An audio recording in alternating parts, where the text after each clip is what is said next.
So guys, folks who are watching this, like you, I'm sure work out and maybe have had some problems, some aches and pains. And we're talking about bench pressing. And I've done this before where I've done some bench presses and then my shoulder hurts. What the heck's going on there?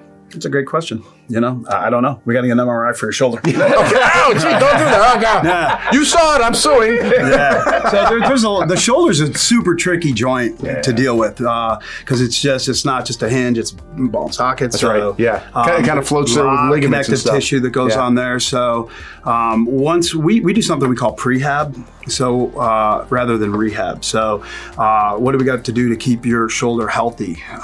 So when we get athletes in, pitchers, any throwers, anything like that, we do a lot of different motions just to strengthen all the supporting tissue and muscle around the joint so that you don't get injuries. Yeah. I think trying to, the whole thing is like once it starts to tweak a little bit, now we got to deal with an injury, right? So let's not get to that point. And so how do we do that? I think is a question. So proper form is huge. Yep. Yeah. Got to have proper form. Okay. Proper warm up. I see a lot of guys are going in, they're going to do their max bench press. And they're just like, they just got out of their car. And I'm like, warm up, get the connective tissue warm before you do anything like that. And take 2, maybe 3 sets, depending on, what your strength level is. Just to get warmed up, what I mean? And get the blood flow going to that tissue.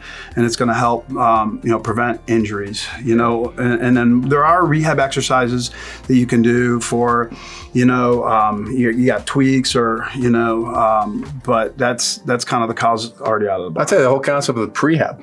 Very interesting. Prehab. That's really neat that you guys do that. And right. Before we leave, so getting back to specific bench press and hurting, so it's probably the form. Is it taking it down too low? And the other thing it could be here is muscle imbalance. So a lot of times we don't work our shoulders enough, and we're just working our chest all the time. So that muscle's real strong, and then the shoulders aren't strong enough to keep up with it. And the back.